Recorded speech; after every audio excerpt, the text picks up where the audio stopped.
Uma pergunta para a mesa, aí vocês podem decidir quem que poderia responder.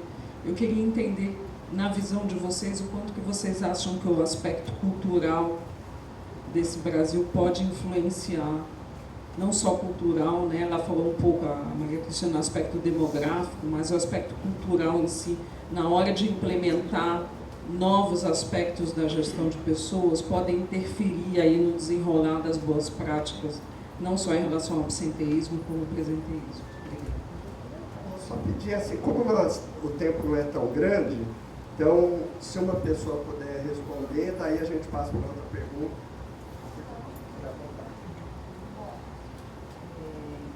A empresa que eu trabalho, né, a Chess, empresa do setor elétrico, e a gente a princípio não valorizava muito essa questão da cultura. Até o dia em que a gente começou a fazer esses extratos, essas estratificações que eu apresentei, né? E começamos a identificar quais eram as áreas críticas, né, do absenteísmo. E aí ficou muito claro para a gente essa questão do aspecto cultural e social do absenteísmo e doença. Então, por exemplo, nós tivemos um alto índice de absenteísmo em Sobradinho, que é uma cidade do interior de Pernambuco, muito próximo a Petrolina, né, Juazeiro Petrolina. Conhece a música, sabe do que eu estou falando. E aí fomos estudar por que aquela área tinha um absenteísmo tão alto. E o que a gente descobriu? Que as pessoas, por Sobradinho não ter um local de atendimento médico, elas usavam o absenteísmo para fazer exame. Então, por exemplo, eu vou para o dentista, eu não vinha trabalhar. Por quê? Porque se o dentista estava marcado às 9, eu não tinha como chegar na empresa, porque a empresa tem o transporte e a distância é de 1 hora e meia. Então, eu perdi um dia de trabalho porque eu estava indo fazer uma consulta odontológica. Então, nós procuramos sanar em cima desses estudos. Então, de fato, a cultura da empresa. Então, por exemplo, a gente sabe que áreas onde o gerente ele não tem uma gestão com as pessoas, ele não conversa, ele não procura saber por que a pessoa está faltando, se ela precisa de ajuda, o próprio médico do trabalho, de conversar com o médico assistente. Então, a gente tem estimulado, contratamos um médico perito, isso também foi um fator que diminuiu bastante o absenteísmo e doença. Então, aquela falta, aquele atestado gracioso, né, onde o empregado conhece um médico, o médico vai lá, dá um atestado para ele, não estou a fim de trabalhar, enfim. Então, são fatores que a própria cultura organizacional ela vai identificando e vai, vamos dizer, atuando sobre, né? Lógico, aí eu reforço aquilo que eu falei no final da minha apresentação. Uma coisa é fazer a gestão e buscar alternativas para reduzir o absenteísmo. Outra coisa é o respeito e a ética frente ao trabalhador adoecido. Né?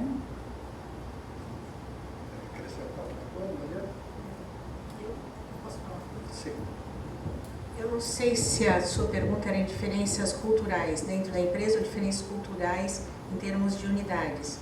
Na prática, para a gente tem uma diferença cultural muito grande entre o norte do país e o sul do país.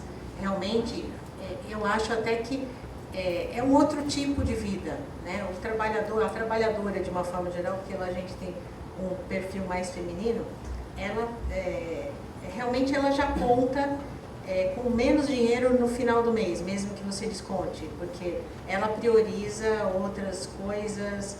E até na Bahia, por exemplo, para nós, a semana de carnaval já é a semana inteira na Bahia. Ninguém pensa, antigamente na Siemens a gente começava a trabalhar na quarta-feira de cinza às 7 horas da manhã. E isso agora, bom, então dá a quarta-feira de cinza também, a gente compensa, mas na Bahia não adianta, não trabalha em dia nenhum, naquela semana do carnaval. Então já compensa a semana inteira porque eles não vão trabalhar. Então existe sim uma diferença cultural enorme e os programas eles têm que ser customizados. Eu orientei um mestrado que analisou diferenças de culturas dentro da mesma empresa. Uma mesma empresa também tem subculturas. E falando em baiana, uma baiana de primeira qualidade, a Lívia, pediu uma para perguntar. Você vai falar? Desculpa. Já que abriu para as duas. Rapidinho. A gente tem um contexto em relação a Brasília, porque Brasília tem uma tendência muito forte para o concurso público, né? E o funcionalismo público, quer queira, quer não, tem uma cobrança diferente em relação a isso. Então, em Brasília existe uma cultura onde foi um desafio chegar a esse índice de absenteísmo também, porque existe uma cultura que é da cidade, onde é mais tranquilo eu faltar, a questão do próprio presenteísmo, a cobrança em relação à produtividade, a desempenho. Então, hoje, no órgão público, é mais fácil eu dar um atestado, mesmo que às vezes eu tenha condições de ir trabalhar, do que numa empresa privada. E às vezes é uma cultura que permeia a cidade mesmo. Então, Brasília é um desafio para a gente continuamente, porque a gente percebe que a própria conscientização das pessoas é um pouco mais liberal em relação à assiduidade, ao absenteísmo, do que em outros locais. A gente expandindo, a gente tem mais facilidade de trabalhar em outros estados isso do que Brasília. Bom dia. Eu sou Lívia, eu sou responsável, estou coordenando a implantação de um Instituto de Pesquisa, Desenvolvimento e Inovação no SESI, sobre esse tema, né? Absenteísmo e reabilitação. E tem uma pergunta para as empresas, vocês todos utilizaram informação para a tomada de decisão e para a escolha de que tipo de intervenções ou programas ou ações vocês vão implementar nas empresas. Eu queria saber, vocês têm sistemas de informação, como é que vocês usam isso? Dentro da empresa de vocês, existe um grupo, uma pessoa especificamente que faz análise? Como é tratado isso? E essa informação, ela chega de forma sistemática às lideranças para apoio à decisão? Como é que vocês gerenciam exatamente essas informações e tomam decisão, implementam? Existem recursos? Como é que é isso colocado?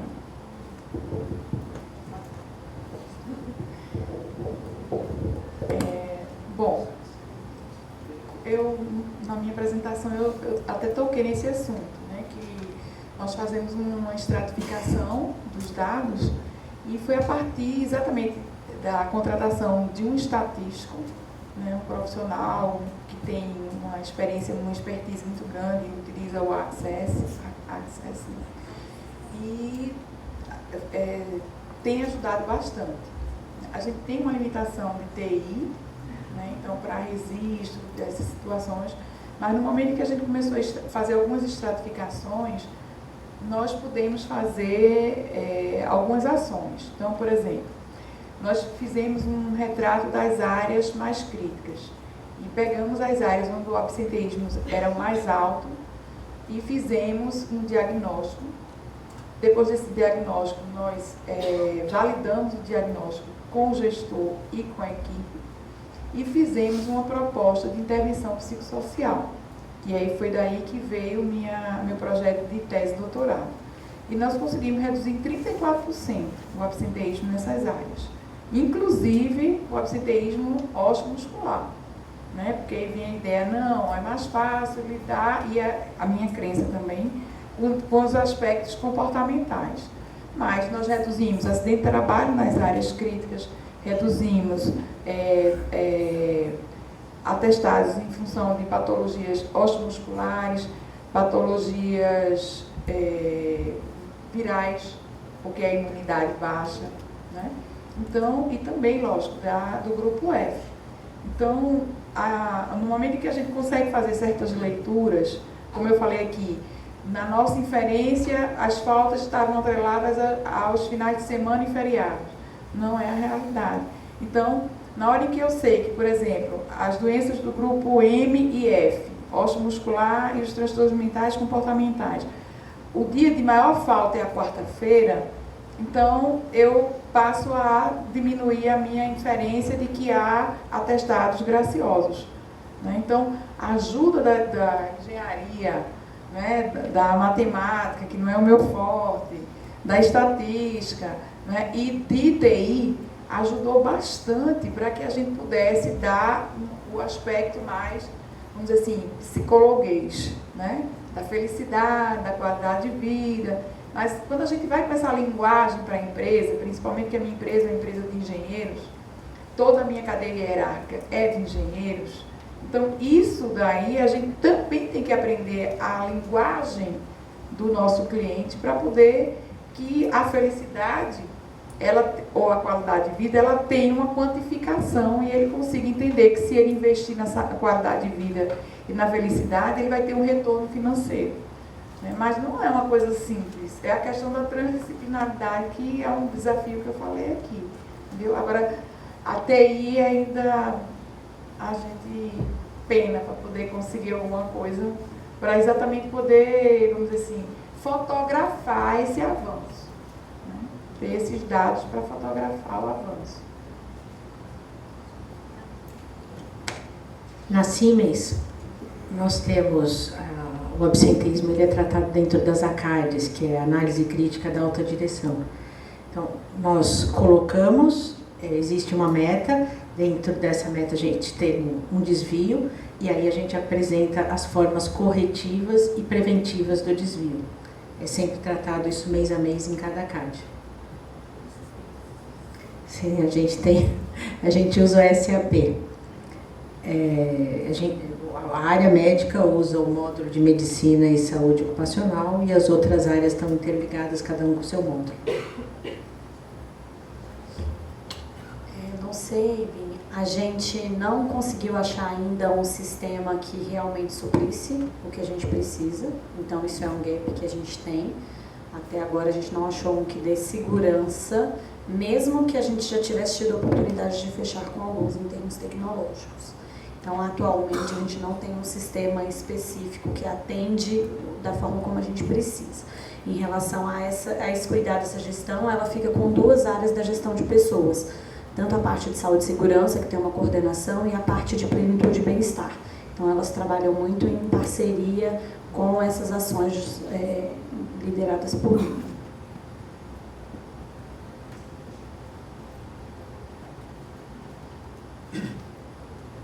Uma pergunta, posso perguntar?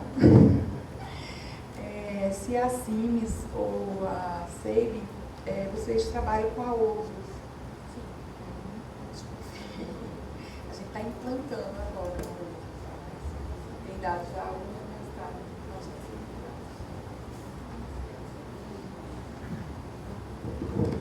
Bom dia a todos.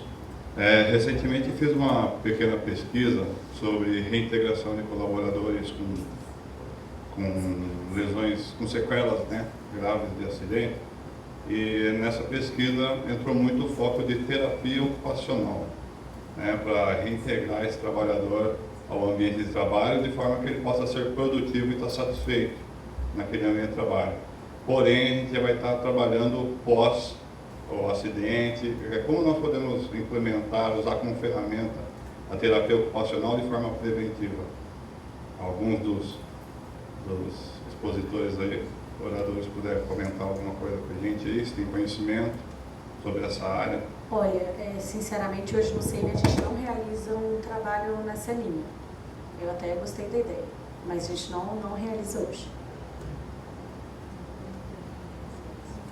Nós temos um programa que posso chamar de terapia ocupacional, mas nós temos algumas ações de reabilitação, né?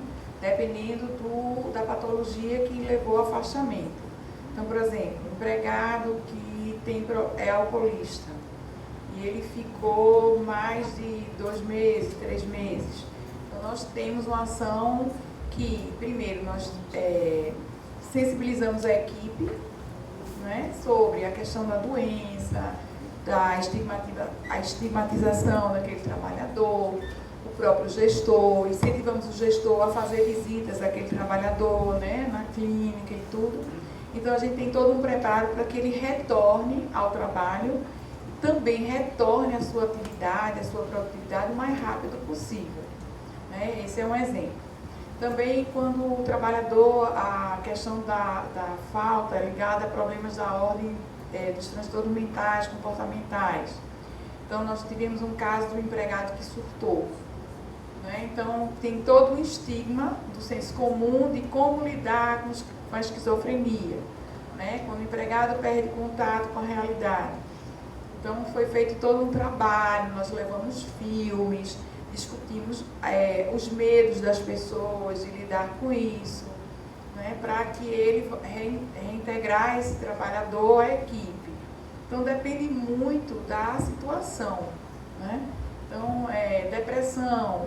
Então, como lidar com a depressão? Né? Quais são os sinais? Como lidar com aquela pessoa? O que a gente pode ou não deve falar?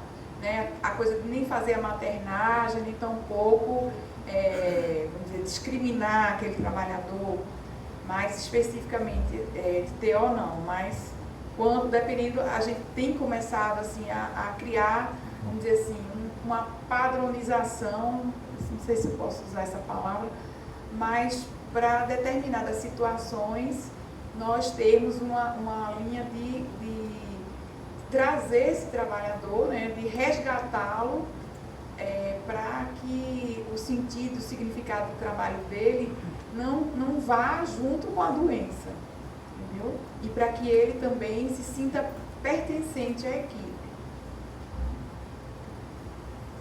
Eu não conheço também nenhum trabalho específico de TO como prevenção de acidentes, mas a tua pergunta é muito boa, que remete para uma questão que eu tenho procurado nas instâncias em que eu vou, trazer a consciência de que o acidente é a ponta visível, em alguns casos muito dramática, de causas muito mais profundas, né? Como a Laura colocou, todas essas questões ligadas à empresa, principalmente quando envolve o ser humano, e o acidente é um deles, são multifatoriais. E a questão do estado emocional, da saúde mental, para mim, ela não é para mim, eu não tenho essa menor dúvida que tem um impacto direto. Né? E, por exemplo, uma pessoa depressiva, ela vai ter um déficit de atenção, né? A probabilidade dela se acidentar é muito maior. Né? Uma pessoa que não tem, como a Mariana colocou, não tem as suas expectativas alinhadas com as expectativas da empresa, esse conflito, né? Ainda mais da forma como as pessoas em geral se relacionam com o trabalho, né? Como uma simples fonte de obtenção do sustento, que é muito importante, mas não é a única coisa. Então, é um conjunto de fatores muito grande. E o que eu acho isso importante? Então, nós temos aí um lado humano, seríssimo, tem toda a repercussão na sociedade, mas tem uma implicação direta no desempenho da empresa. Eu penso que deve ter ficado claro aqui pela apresentação das três, que a relação entre desempenho e satisfação no trabalho, assim, é absolutamente clara. É um nível assim, existem tantas pesquisas em relação a isso, tantas evidências em relação a isso, que é até difícil a gente entender como é que tem pessoas, gestores, que ainda não conseguem trazer isso para o escopo das suas decisões, como se fosse assim uma coisa lá da médica, né? Então, aquilo lá esse é assunto da doutora Maria Cristina, e não é da Mariana, ela não é, né? É da mais alta esfera administrativa. Daí a necessidade que eu falei de a gente desenvolver mecanismos, como, por exemplo, ferramentas de tomar decisão, essa pergunta que a Lívia fez, né?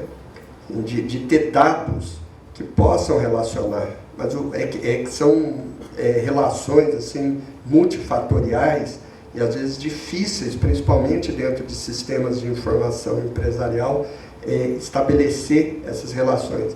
Mas assim, qualquer pessoa minimamente informada não tem como não ter dúvida, aliás, não ter certeza disso aí. Só um minuto, eu queria só complementar isso que você falou. A Xex é uma empresa, né, de risco 3, Então, assim, nós somos obrigados a ter alguns programas, né, legais, NR10, enfim. E temos um programa que eu acho muito interessante, que eu queria até compartilhar com vocês, que nós chamamos de monitoramento biopsicossocial. Então, os operadores, né, que trabalham na linha energizada e a área de risco, nós, no primeiro expediente da segunda-feira, nós temos esse monitoramento. Então, tem a psicóloga, o enfermeiro, o médico e a nutricionista e o engenheiro de segurança. E aí nós fazemos um trabalho multidisciplinar, onde é aferida a pressão, glicose, eles têm geralmente uma palestra e a gente faz algumas baterias de teste psicológico. Então, se ele está com nível de atenção baixa, alguma situação de conflito, de problema, nós tiramos ele do campo, ele não vai para o campo.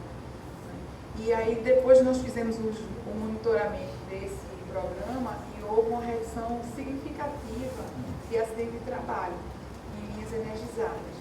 Nós tivemos casos graves de morte, tudo, e esse programa inclusive já foi premiado pela FUNCOG, e eu gosto muito de falar nele porque eu acho que é uma oportunidade também das empresas implementarem esse programa em outras empresas. Então a gente faz com a nutricionista, então é orientação alimentar e tudo. Então é um turno onde eles não vão trabalhar e tem esse trabalho de saúde e segurança para os operadores que trabalham em energizado. Eu vou contar uma coisa, me lembrei só um minuto. Nós aqui no Gaia, a gente tem uma metodologia de diagnóstico organizacional que pensa a empresa em 3 dimensões. A dimensão tecnológica, física, a dimensão organizacional, processos, estratégia e a dimensão psicossocial. E a gente usa isso. E aí nós fomos fazer um trabalho numa multinacional japonesa, uma empresa excelente, muito preocupada com os seus funcionários. E aí, assim, meio que por acaso, eu perguntei para uma engenheira de produção, eu falei assim, vocês têm algum problema aqui de saúde mental? Ela falou, não temos não. A única coisa que a gente tem são as pessoas que estão tomando remédio tarja preta com afastamento de 2 anos. Olha, foi assim que a gente pegou, aí nós fomos investigar. E ficou absolutamente claro que como que a estrutura organizacional da empresa, ela impactava a saúde mental das pessoas. Uma coisa assim, impressionante. Quando eu fui apresentar o resultado para os diretores, a primeira coisa que o diretor-geral falou é assim, como é possível vocês conhecerem tão profundamente a nossa empresa em tão pouco tempo? Então, assim, não eram pessoas ruins, muito pelo contrário. Uma empresa muito preocupada com o ser humano. Porém, não conseguiam perceber a relação que existia e que uma determinada função é uma empresa de engenharia que trabalhava com projetos de milhões e milhões de dólares, onde o impacto de atraso era altíssimo. E então uma determinada função, pela forma como a estrutura estava montada, concebida, levava um nível de estresse naquela função específica. Então, somente naquela função é que tinha esses problemas. E é aquela coisa do multifatorial. A gente precisa, então, desenvolver maneiras de tirar um pouco o cipual, que às vezes atrapalha a análise de sistemas de informação, para conseguir enxergar e agir com efetividade.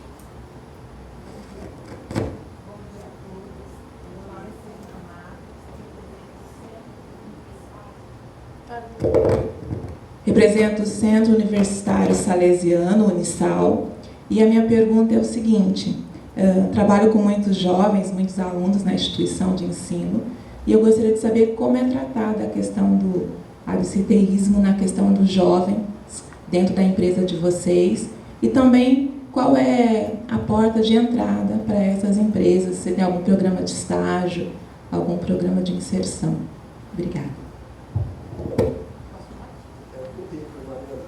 Olha, na Siemens sim tem um programa de estágio, depois tem um programa de trainee, então a porta de entrada costuma ser essa, porque tem um programa especial de estágio que é um programa de desenvolvimento de talento, que são estagiários mais específicos, mas tem o programa de estágio geral em todas as áreas da CIMES.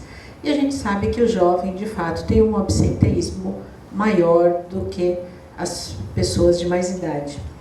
Então, a gente tem uma série de programas para os jovens também, inclusive a gente tem procurado mudar um pouco a linguagem com o jovem e acolher mais esse jovem, para que ele até se sinta à vontade para utilizar os programas, utilizar os setores.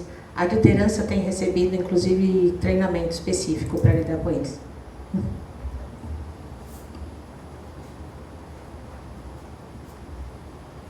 A gente, no caso, estabelece parcerias com instituições que oferecem jovens aprendizes para a gente, no caso, e de estágios ou trainees nós pegamos por conta própria a partir dos currículos disponibilizados no nosso site, né? Em relação ao trabalho, a gente faz um trabalho diferenciado, exatamente pelo que foi colocado. A gente percebe, sim, que uma geração mais jovem tem um nível de comprometimento em termos de presença menor, até porque ele ainda está muito novo, ele não tem aquela maturidade profissional que é só o tempo que vai trazer. Então, a gente tem alguns programas diferenciados que a gente realiza com esse jovem assim que ele entra na empresa e fazemos um acompanhamento e um monitoramento de 6 em 6 meses, tanto com o jovem quanto com as lideranças, instruindo as lideranças a como lidar com esses casos, para se atentarem que tem que lançar um olhar diferenciado, não no sentido de permissão, mas no sentido de conscientização. E a gestão de pessoas também faz um encontro com esses jovens. Eu acho que a grande questão é mais o feedback mesmo, é o acompanhar, o orientar, porque a partir do momento em que vai impactar na empresa, não tem como manter. Mas o quanto que foi feito por aquele jovem para que ele se conscientize e ganhe essa maturidade. Então, a gente conscientiza a liderança em relação ao diálogo e faz um acompanhamento diferenciado e uma capacitação diferenciada para jovens. No caso da Chest, né, é uma empresa pública, então é através de concurso público, mas nós temos o programa Jovem Aprendiz, né, em parceria com o SESI. O SESI faz a seleção, eles recebem uma capacitação através do SESI e faz na empresa o contraponto prático, né, e lá não recebe currículo, tem que ser por concurso. Agora, nós temos ainda um problema muito sério de conflito geracional, porque a empresa passou em quase 2 décadas sem concurso. Então, convivem no mesmo espaço mulheres em idade reprodutiva, com 20 e poucos anos, né, e mulheres que já são avós. E homens, né, que já estão ali com dificuldade em se aposentar, não querem se aposentar, e jovens, né, com aquela coisa da tecnologia, enfim. Então, a gente tem feito muito trabalho em relação ao conflito geracional, mas tem sido muito complicado, muito difícil, porque são expectativas, ciclos vitais diferentes, expectativas diferentes. Até gostei dessa ideia aí, né, da formação de gestores com esse olhar, né, diferenciado, porque para nós tem sido um grande desafio, né? O baby boom com a geração Y é muito difícil, muito complicado, né? Então, por exemplo, o uso da tecnologia, da informática e tudo, são a linguagem, né, a forma de se expressar, tudo isso mostra. Nós temos uma sala de amamentação que quem mais criticou foram as mulheres. Isso é um absurdo, ter uma sala de amamentação, sei o quê, fala de presenteísmo, e aí pega as mulheres que estão amamentando para ter uma salinha para elas ficarem lá, batendo papo, tirando leite. E aí para você, né, chegar para uma pessoa que, você sabe como era na minha época? Eu saía daqui, a blusa amarelada de leite, para ir para casa correndo.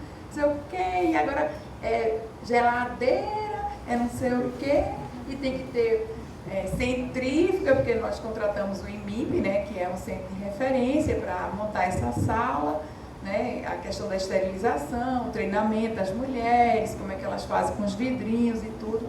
Mas a gente sofreu, até a arquiteta que foi para fazer a sala foi resistente. A gente tem que fazer um trabalho psicológico primeiro com a arquiteta, para ela entender a importância, para depois ela conseguir fazer a sala, né? Isso é uma questão. Outra questão, até que envolve o aspecto da diversidade, é que nós fomos a primeira empresa do setor elétrico a incluir o parceiro homoafetivo no plano de saúde. E a empresa, como 70% são homens, é uma empresa machista, né, nordestina, né? Então, tivemos toda uma dificuldade no momento de incluir, né, esse benefício, que era sensibilizar as pessoas. E eu me lembro que a gente chegou numa sala para falar, né, que ia ter esse benefício e resguardar o sigilo, que as pessoas não iam ficar sabendo, que na carteira não ia dizer qual era o vínculo, se era filho, se era marido, mulher, se era uma relação homoafetiva, enfim. E aí tinha uma senhora protestante, e ela dizendo, né, que a Bíblia diz que um homem não pode dormir com outro homem e tal e coisa, e que era um absurdo a empresa estimular isso e tal. E aí acho que o Espírito Santo na hora me iluminou, né? E aí eu perguntei para ela se na empresa ela conhecia alguma mulher ou algum homem de orientação homoafetiva. Ela disse que conhecia. Aí eu disse assim, você conhece mesmo? Ela disse, tem, aqui na empresa tem gay. Aí eu, tá. Eu me digo uma coisa, eles são obrigados a assinar, a passar o crachá, né? Porque a gente, ponto. Claro. E eles são obrigados a trabalhar? Sim, são. Eles têm plano de trabalho, têm que cumprir? Tem. Eu digo, me diga uma coisa, se eles têm obrigações, por que ele não pode ter o mesmo direito que você tem? Aí ela calou-se. Né? Ninguém está estimulando que você agora mude a sua orientação. Mas dentro de uma relação de equidade, dentro de uma relação de respeito, se eles têm as mesmas obrigações, ele há de ter os mesmos direitos. E aí foi aí que a gente foi, né, quebrando algumas arestas, mas é um grande desafio.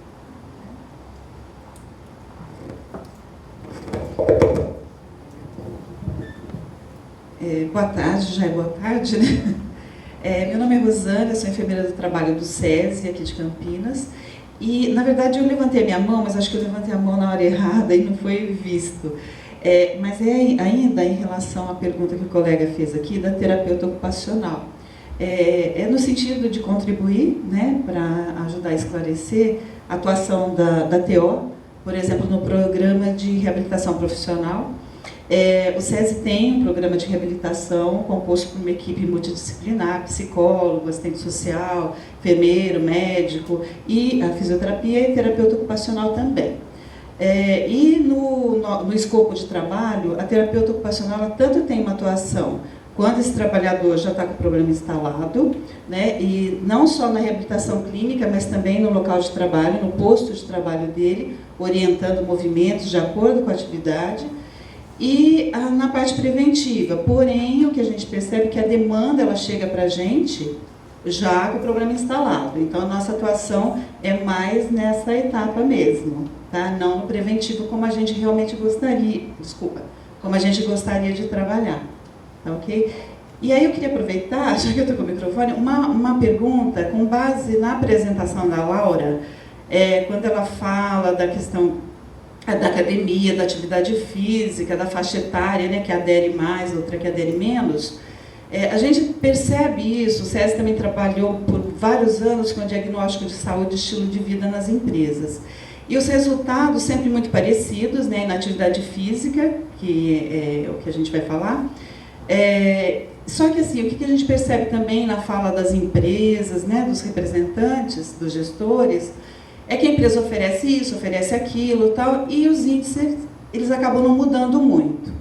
Então, assim, aí o que dá para a gente concluir? As pessoas têm informação, Porque hoje a informação está fácil, todo mundo sabe, né, mas as pessoas não fazem, é a questão de atitude. Então, não sei se alguém da mesa tem alguma experiência em relação a isso, de ter conseguido, né, sucesso em relação a isso, ou alguém da plateia que a gente possa trocar um pouquinho sobre essa questão. Porque isso também influencia por ser, né, um fator de risco para as doenças crônicas também não transmissíveis, mas influencia também no absenteísmo. Olha, Obrigada. Na academia, primeiro porque nós tivemos muita dificuldade, né, para justificar a academia. Então, nós criamos alguns indicadores, aquela história da linguagem, né? Então, se é empresa de engenheiros, a gente tem que usar a linguagem dele, que é o nosso cliente, para vender. Não adianta falar em felicidade, qualidade de vida, porque é uma coisa subjetiva, né? Para nós, psicólogos, é lindo, mas para engenheiro é bobagem, né? Só para uma brincadeira, lá a nossa área de saúde se chama DABT, né? Divisão Administrativa de Bem-Estar no Trabalho. E os engenheiros, nossos colegas, chamam de DA besteira. Né? Então, a gente levou muito tempo para mudar de DABT para DA besteira. E a academia, nós criamos indicadores, né, de redução de uso de medicamento, plano de saúde, participação na própria academia, frequência e redução do absenteísmo, doença nessas pessoas. E transformamos isso em custo. E, por conta disso, a redução do absenteísmo e da melhoria da saúde, nós construímos mais 4 academias. Né? Então, assim, o custo inicial da academia, ele se pagou, né, falando português aí, mais no senso comum, com a redução desses indicadores, com a melhoria apresentada nesses indicadores. Então, foi a partir da linguagem, né, da engenharia que nós conseguimos, né, primeiro justificar e depois ampliar a academia. Com relação à sensibilização dos empregados, nós temos algumas ações. Toda semana nós temos uma dica de saúde, né, que ela é veiculada em toda a empresa. Então, nós escolhemos um tema e sempre a gente está falando na questão da saúde osteomuscular, na questão da idade dos empregados, incentivando a academia. Também está vinculada à avaliação de desempenho, né? Como a empresa ela investe bastante em exame médico ocupacional, então nossos exames eles são assim, nós fazemos check-up completo. Então, por exemplo, mulher, então ela faz prevenção, câncer de mama, doenças osteomusculares, exame de vista, nutricionista, psicológico, avaliação nutricional, psicológica, enfim, é uma gama enorme de exames. Então, o empregado é liberado para fazer esses exames, o horário flexibilizado, mas se ele também não cumpre o fechamento do exame médico periódico, ele tem uma pontuação a menos na avaliação de desempenho. Né? Outra questão, o próprio médico do trabalho, junto com o psicólogo, quando o empregado tem uma recomendação, seja por diabetes, seja por obesidade, ele é encaminhado para a nutricionista, para a academia, né, e é acompanhado. E depois que nós abrimos espaço para um pesquisador, né, um mestrando que está fazendo trabalho de coaching, aliás, de mentoria, e ele fez esse trabalho junto com os professores da academia. Então, nós aproveitamos a pesquisa deles e criamos a gente chama de amigo da academia. Então, você apadrinha um colega, aqueles, como eu falei aqui, né, o rato de academia, ele apadrinha um colega que falta. Então, ele fica responsável de estar, pô, fulana, às 6 horas, levanta, vamos para a academia. Ah, não vou não, vamos embora. E o próprio professor também, né? Porque nós não temos personal trainer, a empresa não permite, e nem que você contrate, ela não permite, né? Para dar uma visão mais equânime, né? Mas os professores da academia, eles ficam responsáveis de, por exemplo, o empregado que está faltando, procurar saber, fulano, por que você não está vindo para a academia, por que foi que aconteceu, você não veio, faltou, entendeu? Então, isso de alguma forma tem nos mostrado um resultado bastante satisfatório. né, de resgatar aquele empregado que está fugindo da academia. Legal. Nós estamos com o horário bem estourado, então vamos fazer 2 perguntas breves, você, né, que tinha levantado. Passamos aí 15 minutos do horário previsto. Boa tarde, meu nome é Gerson, trabalho no SESI Paraná e parabéns a todos aí, não consegui pegar a apresentação na hora do início, que cheguei um pouco atrasado, do aeroporto até aqui foi bem difícil. Eu queria perguntar para vocês o seguinte, quando a gente fala em absenteísmo, normalmente a gente vai para o foco, que é o problema, né, da ação, que é a falta ao trabalho. E eu queria perguntar para vocês se vocês têm talvez algum programa, alguma gestão dos saudáveis das empresas de vocês, né? Porque normalmente a gente faz o foco no risco, né? No hipertenso, né? No obeso e todos os problemas. Vocês têm algum foco específico, né? A Laura nos colocou muito agora do que vocês fazem, mas um foco de gestão desses saudáveis, de não deixar eles entrarem num grupo de risco, né? Muitas vezes, e a gente poder fazer um monitoramento desse processo. E eu queria que vocês falassem um pouquinho também, rapidamente, sobre o e-social que está vindo aí, né, o que isso tem impactado nas ações de vocês. Não, vamos mudar, pula essa parte, por favor. A gente vai ter que ser bem sintético na Vamos resposta. esquecer o E-Social. A gente divide lá, em relação à saúde, em 4 grupos. O empregado que está doente, está faltando. O empregado que está doente, mas não falta. O empregado saudável, que está faltando. E o empregado saudável, que não falta. E aí a gente, depois que conseguiu teve essa ideia, né, de dividir nesses 4 grupos, nós temos ações específicas. E essas pessoas que não faltam e não têm doenças, nós estamos fazendo um trabalho de preparar essas pessoas para que elas sejam multiplicadores, né? Tanto elas como também aquelas, e também um foco muito naquelas pessoas que estão doentes, mas não faltam, em função do presenteísmo. Então, um trabalho também de sensibilização, que a gente tem visto que são muito mais os gestores. É como se eles não se dessem ao luxo, entre aspas, né, de faltar o trabalho. Estou doente, mas eu estou trabalhando. Então, quebrar também esse paradigma de que doente em casa, não trabalho. Né? Então, a gente está fazendo algumas atividades específicas divididas nesses grupos. Será mais só falar aqui rapidinho? Só para falar que a gente tem uma série de programas também para os saudáveis. Na verdade, quando a gente fala que saúde na empresa custa muito, é mentira, porque a saúde custa bem pouquinho. Quem custa bastante é a doença na empresa. Mas a gente tem uma série de coisas. Então, a gente procura manter profissionais especialistas para diminuir o absenteísmo dos saudáveis, como a gente tem dentista nas maiores unidades, a gente tem ginecologistas. A maior parte das mulheres gestantes, elas fazem o pré-natal com a gente, no ambulatório. Então, a gente tem programa, assim, o próprio programa de vacinação, a gente tem um programa extenso, tem vacinação contra a gripe, contra sarampo, cachumba, rubéola, herpes, pneumococo. A gente tem um programa enorme de vacinação, ele é voltado para todos e principalmente para a manutenção da saúde. Então, sim, a gente investe e esses programas valem muito a pena. Meu nome é Sérgio, eu coordeno a área de saúde ocupacional do CPFL Energia.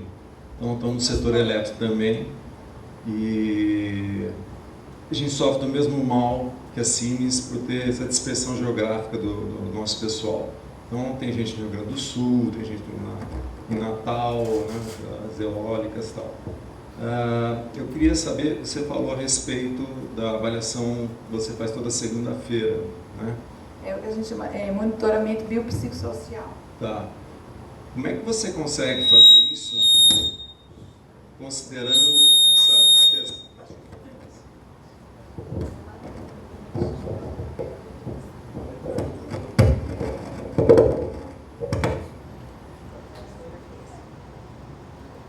Está quase concluindo a pergunta. Você tem ideia? Como você consegue fazer isso considerando essa dispersão geográfica do pessoal? Porque eu tenho gente trabalhando em linha viva em toda a região.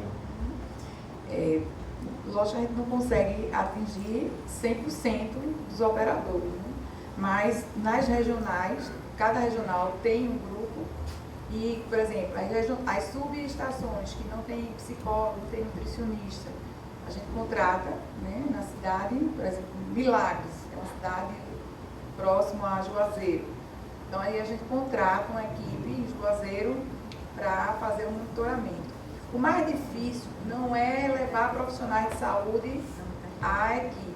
O mais difícil é a gente convencer os engenheiros de que aquele turno que o empregado está fora da linha vai custar menos do que a linha parou porque teve um acidente.